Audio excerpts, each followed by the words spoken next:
네, 지역 이슈를 속 시원히 풀어보는 헬로 이슈토크 시간입니다. 탄핵 정국으로 인해 정치적 불안정 또 부동산 정책에도 상당한 혼란이 이어지고 있습니다. 당장 선도직으로 발표한 1기 신도시 재건축 역시 당분간 속도를 내기 어려울 것이라는 전망이 이어지고 있는데요. 올해 부동산은 어떻게 흘러갈지 자세히 이야기해보는 시간 준비했습니다. 자, 오늘 함께할 두 분 소개합니다. 김인만 부동산경제연구소 대표와 하정민 건국대 미래지식원 부동산학과 겸임교수 나오셨습니다. 안녕하십니까? 안녕하세요. 안녕하세요. 네, 저희가 몇 해째 이 자리에서 한 해를 전망하고 한 해를 돌아보고 이런 일들을 했던 것 같은데 참 알기 힘든 게 부동산인 네. 것 같습니다. 자, 그럼에도 불구하고 올해 이야기를 좀 해보겠습니다. 자, 하 교수님. 네. 자, 지금 예상하지 못했던 정치 불안, 또 네. 경제 불안, 네. 폭격을 맞은 상황입니다. 올해 부동산 시장이 지금 어떤 심리에 영향을 주고 있는 걸까요? 어떤가요? 지금 전반적으로요, 이제 뭐 경제도 그렇고 정치도 그렇고 굉장히 불안정하지 않습니까? 그래서 부동산에도 이런 심리라든지 이런 상황이 그대로 좀 반영이 되어 있다라고 보시면 될 것 같고요. 현재 지금 부동산 시장의 흐름을 좀 살펴보면 한국 부동산원 기준으로 전국 아파트 가격이 4주 연속 지금 계속 하락을 하고 있습니다. 네. 서울 같은 경우에는 이제 일부 지역 같은 경우에는 상승세를 유지하고 있지만요. 그 상승폭이라든지 거래량이 굉장히 현저하게 줄어들고 있는 상황이고요. 아무래도 이제 정치나 경제가 굉장히 많이 불안정하다 보니까 부동산에서도 이런 흐름이 지속적으로 반영이 된다라고 보시면 되고요. 올 초에 올해 같은 경우, 그러니까 작년 같은 경우죠. 작년 같은 경우에는 안 그래도 대출 규제로 또 부동산 시장이 굉장히 많이 힘들었는데 작년 말에 또 이제 정치적으로 어려운 상황이 이제 터지면서 부동산 시장 역시 이런 흐름을 지금 많이 타고 있다라고 보시면 되겠고요.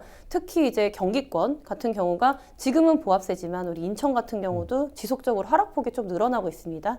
예, 지난달 같은 경우에 하락폭이 0.04였다. 그럼 0.05로 지속적으로 줄어들고 있고 경기권에서도 좀 보게 되면 집중적으로 호재가 있는 지역들, 뭐 안양이라든지 뭐 수원이라든지 이런 지역들 외에는 지금 전반적으로는 시장이 약간의 이제 강보합세를 지나서 약간 하락세로 좀 주춤한 상태로 좀 접어들고 있다라고 말씀드릴 수가 있겠습니다. 예, 좀 비교해 볼 수 있는 것이 지난 탄핵 정국.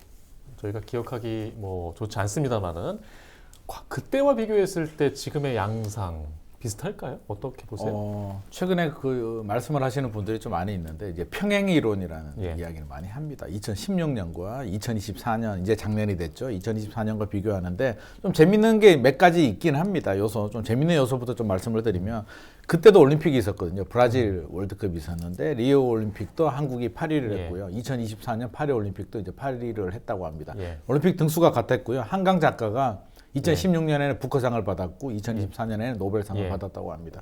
요거까지도 이제 좀 재밌긴 한데 이제 그다음 부동산으로 넘어오게 되면 2016년에 첫 규제가 나옵니다. 계속 규제를 풀어주다가 박근혜 정부의 첫 규제 대책 11.3 대책이 나오고 트럼프가 당선이 되고 탄핵으로 연결이 됐고요.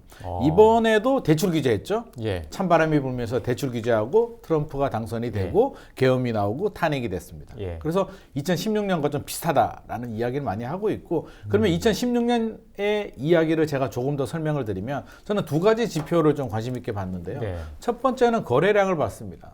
그래서 대표적으로 이제 서울이 중심이니까 네. 서울 아파트 거래량을 보니까 줄어들긴 했습니다. 큰 폭으로 감소를 하는데 탄핵 이전에는 뭐 10,000건 이상 거래가 네. 되다가 탄핵 4개월 정도는 3분의 1 토막 정도 나더라고요. 3분의 1, 4분의 1 토막, 3,000건대 정도로 떨어졌다가 불확실성이 제거가 되고, 그러니까 새롭게 뭐 대선이 예. 치러지고 대통령이 정해지고는 다시 회복을 해서 크게 상승을 합니다. 그래서 거래량을 보면 큰 폭으로 줄어들었는데 실거래 가격, 매매 가격 지수를 보니까 크게 줄어들지는 않았습니다. 잠깐 소폭 예. 조정이 됐습니다. 여기서 힌트를 얻자면 투자 심리가 위축이 되니까 이제 발을 빼는 거죠. 집을 네. 사려는 매수자들 발 빼고 매도자들 또 관망으로 돌아서는데 발을 빼니까 거래량은 떨어지죠. 거래량은 떨어지는데 집주인들이 급매로 팔지는 않았다는 거죠. 4개월 정도의 불확실성은 예. 일단 지켜보자로 넘어갈 것 같고 그러면 우리가 앞으로도 올해 불확실성이 4개월 또는 상반기 내에 제거가 예. 된다면 거래량 줄어드는 수준으로 저는 머물 것 같고요. 만약에 예상치 못하는 상황이 또 발생해서 예. 하반기로 전이가 된다면 불확실성이 이어져서 공포가 지배가 된다면 아마 2차 하락 가능성도 배제할 수 없을 것 같습니다. 예. 예, 또 평행 이론과 해서 그때 이야기를 들려주시니까 또 이게 저도 새롭게 들리는데 신기하긴 하네요. 예. 자, 일단 지금 여러 가지 그 사실들이 드러나고 있는데 네. 그 중에 걱정되는 것이 이제 경매 물건이 드러나고 네. 있어요. 이건 이제 감당하지 못해서 던지는 물건들이 많은 건데 네. 이건 적신호잖아요. 걱정해야 되는 일이죠. 네, 굉장히 많이 우려를 하는 일이고요. 사실은 이제 지금도 11년 만에 역대 최고치로 경매 물건이 나오고 있는데요. 이제 올해 이제 중반기, 하반기를 봤을 때요. 계속해서 물건이 늘어날 가능성이 굉장히 높다라는 전망이 나오고 있어서 심각하게 보고 있습니다. 이 경매 시장의 이제 시그널을 일반 부동산 시장의 어떤 그 뭐 바로미터처럼 뭐 선행을 한다라고 보여지고 있는데 지금 보게 되면은 경매 같은 경우에도 낙찰가, 네. 낙찰률이 지속적으로 하락하고 있어요. 그래서 낙찰률이 거의 40% 초반대를 내려간 거는 드문 일이에요. 낮게 내려갔어도 이제 40% 중후반대는 갔는데 40% 초반대까지 낙찰가율이 내려오고 있습니다. 그리고 지금 보면은 여기서도 양극화예요. 지방과 그리고 어떤 지역과 지역과 간에 이제 경매 물건에서도 양극화가 본격적으로 시작이 됐고요. 이 부동산 시장에서도 이제 수요와 공급이잖아요. 근데 경매 시장도 마찬가지입니다. 자꾸 경매 물건이 쌓이게 되면 그만큼 계속 네. 낙찰률이나 낙찰 가격은 하락할 수밖에 없는 좀 구조로 가고 있다라고 말씀을 드릴 수가 있겠고요. 뭐 이유는 좀 많죠. 대출이 조금 더 어려워진 부분도 있죠. 대출 규제라든지 그리고 영끌하신 분들 예. 보증금을 돌려주지 못하는 게 각자 다양한 이유로 나오고 있는데 현재 지금 정치 상황도 불확실한데 경제가 조금 굉장히 많이 어떻게 보면 위축되고 있다, 망가져가고 있다라고 지금 말씀을 드릴 수가 있는데요. 사실 이런 것이 또 경매 시장에 고스란히 반영될 가능성이 굉장히 높잖아요. 그래서 올해도 이런 경매 시장 같은 경우를 조금 걱정하면서 지켜보는 시각이 굉장히 많다라고 말씀을 드릴 수가 있겠습니다. 예, 여러 가지 좋지 않은 지표들이 좀 계속 보이고 있습니다. 일단 지표로 우리가 가장 많이 봐왔던 것 중에 하나가 서울 집값이거든요. 아, 그렇습니다. 지난해 물론 이제 상반기에 단기간 상승이 큰 폭으로 있었고 또 정부의 88 부동산 대책이 나온 이후에 또 지금 계속 가라앉아 있는 상황인데 침체가 좀 길어지고 있습니다. 계속 이렇게 가는 걸까요? 당분간은 우리가 각오해야 될 것 같습니다. 적어도 예. 올해 1분기는 저는 뭐 거래량 급감은 뭐 수도권 지역들도 피할 수가 없다. 지방은 당연히 어렵고요. 서울, 경기, 인천 지역들도 예. 거래량 급감은 피할 수가 없고 하반기에 이제 회복을 하느냐가 이제 가장 포인트가 좀 될 수 있을 것 같습니다. 지금 서울 아파트 거래량 이제 12월 통계가 이제 다 잡히진 않았습니다. 1월 말까지는 가야 통계가 잡히는데 서울 아파트 거래량이 제가 볼 때는 한 1000건대 정도로 머물 예. 것 같습니다. 2023년 1월 예. 우리 금리가 올라가면서 집값이 떨어졌을 때 수준까지도 거래량은 많이 떨어질 것 같은데 지금 여러 가지 상황이 좀 좋지 않습니다. 앞서서도 이제 2024년이죠. 이제 작년인데 7, 8월에 단기 급등에 대한 피로감. 실수요자들이 많이 사긴 했는데 이게 다주택자들이 산 게 아니거든요. 그래서 피로감이 누적된 상태에서 요즘 경기가 좋지 않죠. 수출, 내수, 환율 모두 다 좋지 않은 상태에서 또 대출 규제까지 시행이 됐고 또 미국에는 또 트럼프가 당선이 됩니다. 이게 고금리 강달러로 간다는데 진짜로 가는 건지 안 가는 건지 불확실성. 여기에 국내 정치의 불확실성까지 더해지니까 모든 예. 게 다 꽁꽁 얼어붙었고요. 이 얼어붙은 게 이제 빨리 해결이 되느냐 안 되느냐가 가장 중요한 포인트인데 적어도 올해 상반기는 그렇게 좀 힘들 것 같습니다. 그래서 예. 저도 그렇게 생각하고요. 많은 전문가들도 상저 하중이나 하고 정도로 예상을 예. 하고 있습니다. 예, 알겠습니다. 지금 일단 지난해에 정부가 재건축 활성화를 위해서 규제 완화를 또 했고 또 그런 정책적 방향이 지금 보이고 있는데 또 민간에서 요구했던 게 계속 어떤 초과이익, 재건축 초과이익 환수제를 폐지한다거나 또 임대차 입법 전면 재검토 이런 요구들이 있지 않았습니까? 네. 지금 이 문제가 좀 뭔가 좀 중단된 느낌도 들고 네. 계속 이어지는 분위기일까요? 계속 이어지기 사실상은 어려울 수도 있다라고 말씀을 드릴 수가 있겠습니다. 만약 정권이 바뀌게 된다 그러면은 현재 정책을 유지하는 추진 동력은 약해질 수밖에 네. 없습니다. 왜냐하면은 이제 여야의 부동산을 정책적으로 바라보는 입장이 굉장히 많이 틀립니다. 현재 같은 경우에는 시장의 자율성에 좀 맡기고 이런 규제들을 완화해주는 정책 위주로 계속 이어져 왔고요. 또 반대 같은 경우에는 정부가 시장에 개입해서 이거를 조금 규제를 해야 된다. 그래서 가격도 조정하고 부동산 시장에 너무 온도가 올라가지 않게 해야 된다. 약간 이런 첨예한 입장입니다. 근데 사실 뭐 현재 시국이 아니라도요. 그 여소야대의 상황으로 좀 봤을 때는 어차피 이런 뭐 재건축 초과이익 환수제라든지 임대차 입법이라든지 이런 게 사실상 되기는 만만치 않은 상태였거든요. 근데 만약에 정권이 바뀌어버린다 그러면은 정책을 추진하기는 좀 더 어려울 것으로 예상이 되고요. 여야가 모두 이제 동의하는 뭐 그런 공급 정책이라든지 뭐 1기 신도시나 3기 신도시라든지 이런 부분은 진행이 될 것 같지만 이런 규제를 완화해주는 정책이 같은 경우에는 앞으로 더 이제 이게 추진되기는 점점 더 어려워질 것으로 좀 예상되고 있습니다. 예, 알겠습니다.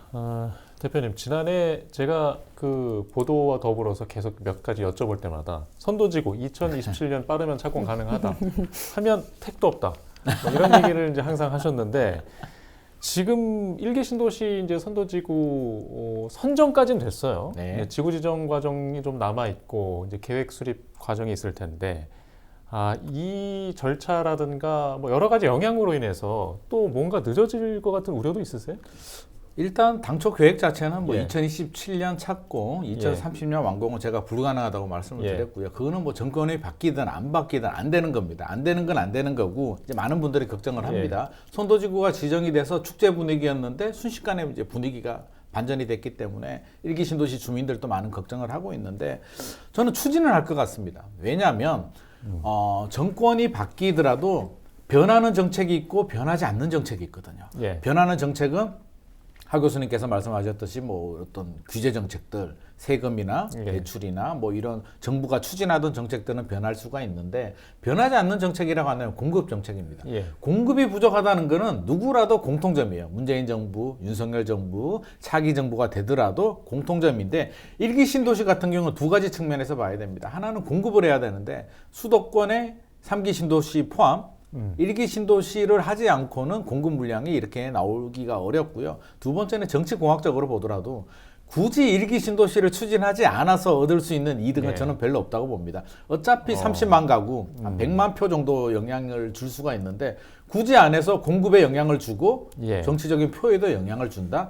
아마 차기 대통령이 누가 예. 된다면 오히려 저는 더 빨리 추진할 수 있는 정책을 찾을 것 같습니다. 선도지구를 더 지정한다든지 차라리 공공주도로 속도를 높일 수 있는 그런 대안을 찾지 1기 신도시 속도를 늦출 수 있는 어떤 브레이크 역할을 하지 않으리라고 생각을 합니다. 예, 알겠습니다. 일단 주거안정 대책 중에 하나로 정부가 주택 공급을 계속 늘리고 있는 걸 강조하고 있잖아요. 네. 물론 지난해에도 보면 심지어는 뭐 공공 매입 임대주택을 뭐 수만 호 확대하는 등 뭐 여러 가지 노력과 시도들이 있었어요. 네.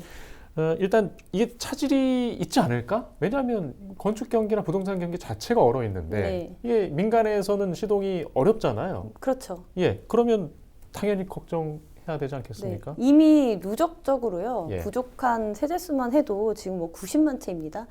그러니까 2020년부터 5년까지, 그러니까 최근까지의 공급량을 조금 보게 되면요. 연평균 30%씩 줄어들었어요. 네, 100%를 기준으로 봤을 때 뭐 70%, 뭐 예. 50% 미만, 지금은 거의 뭐 20%대 이렇게 꾸준히 줄어들고 있습니다. 그래서 부족한 지금 누적수만 90이니까 270만 호를 채우기는 쉽지가 또 않을 것 같아요. 정부에서 다양한 이제 시도를 했지만 말씀하신 이제 3기 신도시 소장님도 그 기간 내에 못 올 것 같다. 예. 사전 청약하셨던 분들도 굉장히 많이 이제 실망을 하시고 그런 상태이고 또 하나 이제 작년에 이제 추진했던 것들이 이제 그린벨트 해제해서 개발을 좀 서두르겠다 했는데 그것도 사실 규제를 풀겠다고 함과 동시에 가격이 막 상승되고 거래가 되면서 그것도 이제 나중에 추후에 똑같이 3기 신도시처럼 보상을 해주던지 네. 토지 매입이라든지 이런 부분에 어려움이 있을 것 같다라고 말씀을 좀 드릴 수가 있겠고요. 현재의 시장에서도 사실 이 공급량이 키워드입니다. 공급이. 지금 부동산 시장이 어떻게 보면은 불안정한 상황으로 정치라든지 뭐 경제 상황으로 사실 이거보다 더 하락됐을 수 있는 예. 가능성이 있지만 지금 하방을 지지해주고 있는 그런 심리가 뭐냐면요. 이제 올해부터 공급량 부족으로 뭐 매매가라든지 뭐 아니면 뭐 전세가라든지 이런 것들 영향을 받을 것으로 많은 분들이 좀 생각을 하고 계시잖아요. 그리고 현재 수도권 주변에 개발이 가능한 어떤 대형 부지라든지 이런 것들이 많이 없어요. 그래서 정부 정책이 어떤 방향으로 좀 흘러가야 되냐. 소규모 재개발 재건축, 모아타운이라든지 가로주택 정비 사업이라든지 예. 혹은 이제 신통기획으로 이미 묶어놨던 데를 좀 딜레이하고 있는 중에 사업성이 괜찮은 지역 이런 지역들 위주로 조금 추진을 해주지 않으면 혹은 이제 주민 자율적으로 맡기거나 민간에 맡기지 않으면 이런 대규모 공급량은 어렵다. 그러니까 한마디로 결론적으로 말씀드리면요. 270만 호는 예. 이제 상상의 숫자, 유니콘 같은 거다라고 말씀을 좀 예. 드릴 수가 있겠습니다. 알겠습니다. 일단 그 중 안에서도 뭐 아파트뿐 아니라 이제 비아파트 물량에도 상당히 의지를 하는 정책이 돼버렸잖아요. 네. 근데 그러면 그쪽으로 좀 뭐 확대되는 양상이라든가 기대가 좀 가져도 될까요? 아파트는 이제 하 교수님께서 유니콘이라는 이야기를 예. 했는데 진짜 유니콘이 돼버렸고 기본적으로 시간이 더 오래 걸립니다. 이게 예. 정상적으로 추진하더라도 공사 기간만 3년인데 3, 4년인데 현실적으로 어렵고요. 그러면 단기 부족한 공급, 특히 2026년, 2027년에 이제 입주 물량이 많이 예. 줄어들게 되는데 그 갭을 메울 수 있는 게 비아파트거든요. 신축 빌라나 네. 오피스텔인데 이것도 쉽지 않습니다. 이게 두 가지 측면에서 쉽지는 않은데 하나는 이제 수요자 측면에서 본다면 메리트가 떨어집니다. 왜 메리트가 떨어지냐면 이제 전세 사기, 역전세가 그렇죠. 많이 네. 발생하고 있기 때문에 불안한 거죠. 불안하니까 월세로 가든지 아파트 시장, 안전한 아파트 시장으로 눈을 돌리고 있고 두 번째는 여전히 정부 정책이 대출 규제도 그렇고요. 다주택 임대 사업자들에 대해서 굉장히 좀 호의적이지 않습니다. 여러 가지 뭐 세제 불이익이라든지 예. 여러 가지가 있기 때문에 굳이 수요자들이 뭐 구매를 하고 투자를 해서 임대 사업을 할 이유가 크지 않은 상황이고요. 공급자 입장에서 본다면 전세 가율이 많이 떨어졌습니다. 특히 허그에서 이제 안정성 때문에 공시가격의 150%에서 126%, 최근에는 112%까지 보증 한도를 줄이겠다고 합니다. 이렇게 되면 이제 역전세가 많이 생기거든요. 전세 가율이 떨어지게 되면 공급자 입장에서는 전세를 맞출 수가 없기 때문에 분양이 잘 안 됩니다. 사업성이 안 나오는 또 공급자 수요자 모두 다 지금 상황이 안 좋은 상황인데 정부만 공급을 늘리겠다고 하니까 공공이 또 비아파트 공급을 또 많이 늘릴 수는 없는 부분. 그래서 현실적으로 의지는 가지고 있으나 공급 물량이 늘어나기는 좀 어려울 것 같습니다. 예, 알겠습니다. 일단 주택 공급이 뭐 항상 그 건축과 매매만 있는 건 아닌데 전세 시장도 좀 봐야 될 것 같아요. 과열 양상이 있어 왔던 지난해였습니다. 올해도 이어질까요? 네, 현재 지금 같은 예. 경우도 전세가가 많이 이제 매매가율이 떨어지는 것에 비해 전세가율은 좀 그렇지 않거든요. 전세 네. 물건 같은 경우에는 점점 더 귀해지고 아마 이제 공급 부족으로 전세가가 상승되면 이 상승된 임대가가 매매가를 끌고 가는 양상이 올해에도 이어질 것 같다라고 좀 말씀을 좀 드릴 수가 있겠습니다. 더더군다나 지금 말씀하신 또 문제로 특히 아파트라든지 이런 예. 많은 분들이 선호하는 공동주거 형태의 이런 주택들 같은 경우에 이런 주택들 같은 경우에는 가격이 굉장히 많이 올라갈 것으로 좀 예상이 돼요. 그리고 매매가는 국지적으로 올라갈 것 같다라고 말씀드리겠지만 임대가 같은 경우에는 전국적으로 올라갈 가능성이 굉장히 또 높다. 특히 지방 같은 경우에는 이제 매매가 양극화가 되면 덜 될 거잖아요. 그리고 이런 지역 같은 경우에는 임대가가 월세가 많이 올라가면서 올라간 월세에 따라서 이제 임대 환상인 그 전세가가 또 올라갈 가능성이 굉장히 높아 보인다라고 말씀을 좀 드릴 수가 있겠습니다. 예, 일단 시간 관계상 좀 마지막 질문을 대표님께 드려야 될 것 같은데 올해 부동산 시장 전망. 이거 굉장히 좀 너무 이렇게 큰 범위의 질문이기도 한데 그냥 쉽게 말해서 아까 말씀하셨잖아요. 뭐 네. 상반기는 어떻고 하반기는 어떨 것 같다. 네. 그런 의견도 좀 마지막으로 해주시죠. 네, 뭐 하 교수님도 이제 비슷한 생각이라고 저는 생각을 하는데 뭐 상반기는 어쩔 수 없을 것 같습니다. 가격이 얼마나 예. 떨어지는지는 큰 폭으로 하락은 어려울 것 같고요. 거래량이 좀 많이 줄어들 것 같습니다. 상저, 하고, 하중 정도로 예상을 하고요. 하고도 폭등 수준까지는 가지 않을 것 같습니다. 저는 내 집 마련을 원하는 실수요자분들한테 당부의 말씀을 드리고 싶으면 이렇게 좀 조정이 될 때 오히려 저는 기회가 아닐까 싶습니다. 네. 투자자가 아닌 내 집 마련 하시는 분들이라면 2026년, 2027년에 입주 물량이 많이 줄어들게 되고요. 한번 보유하게 되면 평균 7년 정도 보유합니다. 그러면 7년으로 궁금해야지 지금 불확실성 때문에 내 집 마련을 안 할 이유가 없고요. 앞서서도 하 교수님께서 이제 경매 시장 이야기 해줬는데 경매 시장 분위기 안 좋으면 오히려 좋은 물건, 내가 좋은 예. 가격에 낙찰받을 수 있는 기회가 될 수도 있기 때문에 너무 위축되지 마시고 내 집 마련 하시는 분들이라면 위기를 기회로 삼으시는 것이 좋을 것 같습니다. 예, 알겠습니다. 뭐 일단 금리 상황은 다행히 뭐 올라가는 모습은 아니라서 좀 관심을 더 가져야 되지 않을까 싶고요. 일단 부동산 전망 올해 첫 이야기로 준비해 봤는데요. 올해 좀 이야기를 더 많이 해야 될 것 같습니다. 네. 두 분 다시 모시고 이야기 나누겠습니다. 자, 이슈토크 오늘 순서는 여기서 마치겠습니다. 시청해 주신 여러분 고맙습니다.